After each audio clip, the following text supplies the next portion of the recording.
Bismillahirrahmanirrahim. Assalamualaikum warahmatullahi wabarakatuh.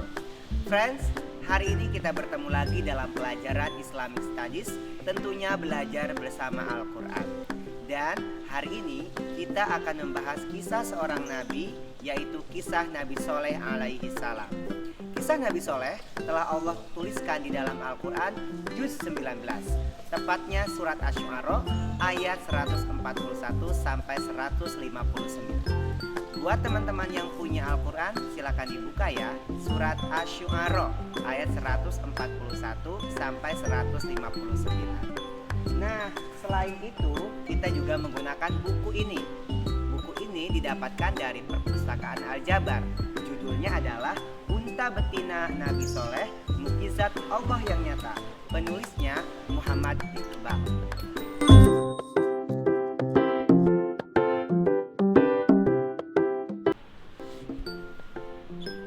Oke teman-teman, yuk kita mulai ceritanya. Tapi sebelum kita mulai ceritanya, kita harus tahu dulu nih, Nabi Soleh itu nabi yang keberapa dari 25 nabi yang wajib kita percaya. Ada yang masih ingat dengan lagunya?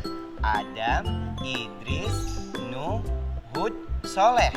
Jadi Nabi Soleh itu adalah nabi yang kelima dari 25 nabi yang harus kita percaya. Yuk kita mulai ceritanya. Unta betina Nabi Soleh, mukjizat Allah yang nyata.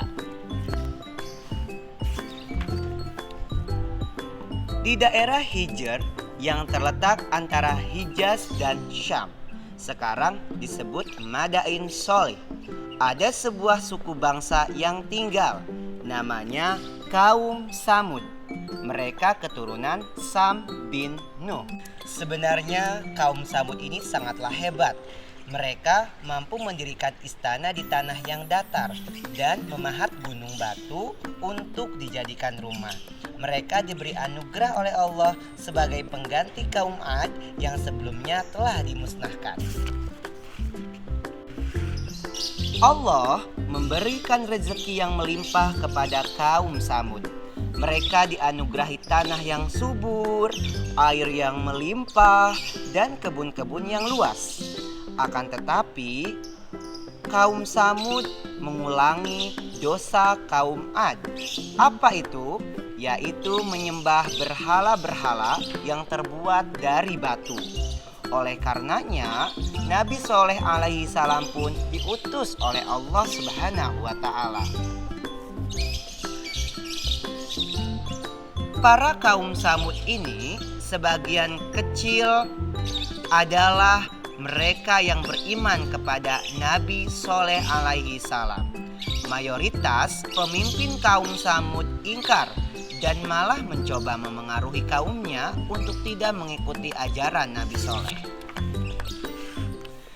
Mereka meminta Nabi Soleh mendatangkan bukti berupa mukjizat. Kaum Samud tercengang ketika melihat seekor unta betina yang sedang bunting keluar dari batu. Mereka seperti tidak percaya dengan penglihatan mereka sendiri. Nah, inilah awal mula unta Nabi Soleh muncul. Nabi Soleh pun berkata, "Wahai kaum Samud, sesuai janji kalian, apakah sekarang kalian beriman kepada Allah? Bukti mukjizat yang kalian minta sudah dikabulkannya.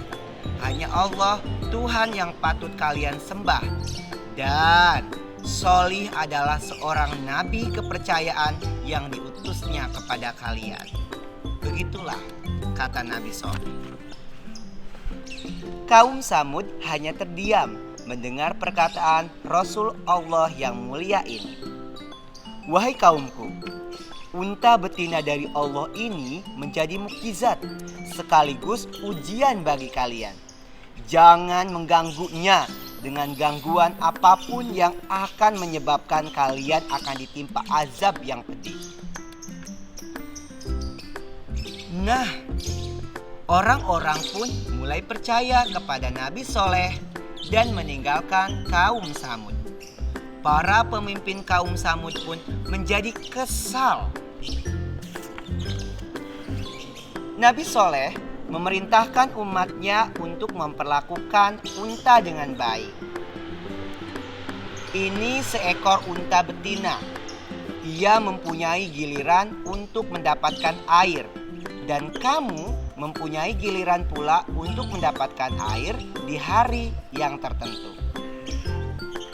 Alhamdulillah, untanya senang sekali.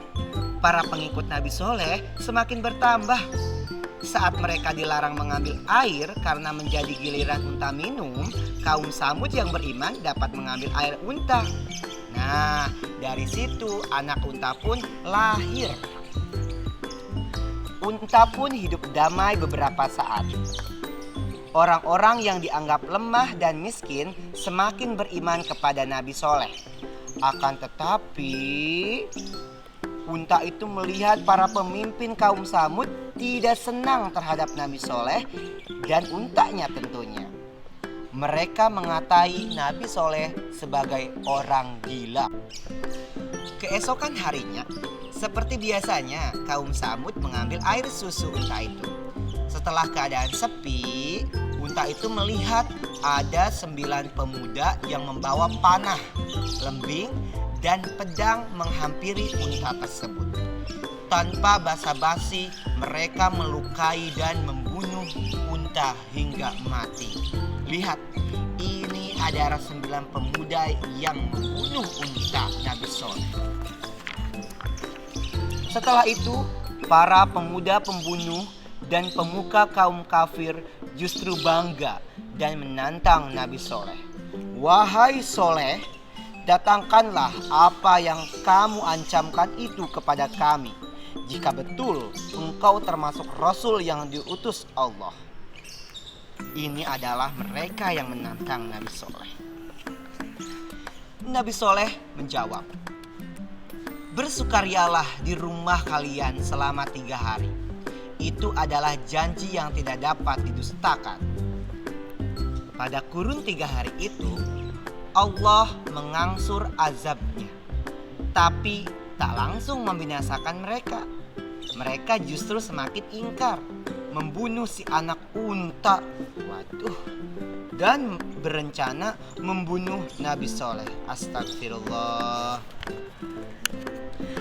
Nah, setelah Nabi Soleh dan pengikutnya meninggalkan negeri Samud pada hari keempat, Allah pun menurunkan azabnya kepada kaum Samud berupa petir menggelegar dan gempa dahsyat yang menghancurkan negeri Samud.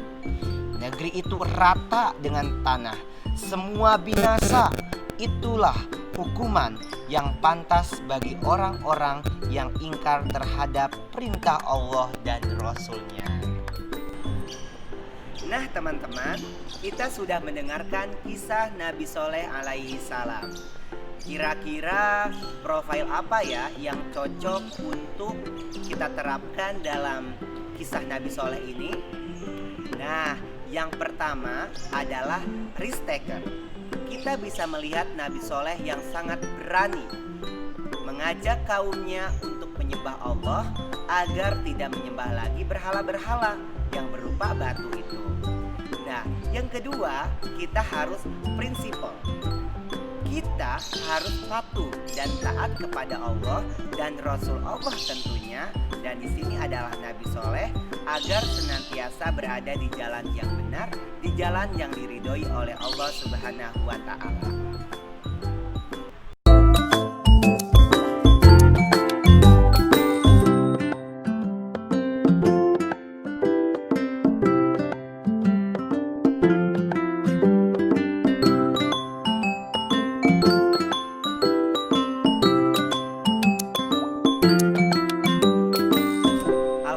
Kita sudah mendengarkan kisah Nabi Soleh alaihi salam. Semoga kita menjadi hamba Allah yang taat kepada Allah dan juga Rasul-Nya, dan kita bisa mengambil hikmah atau pelajaran dari kisah Nabi Soleh alaihi salam. Terima kasih dan cukup sekian dari pelajaran Islamic Studies. Assalamualaikum warahmatullahi wabarakatuh.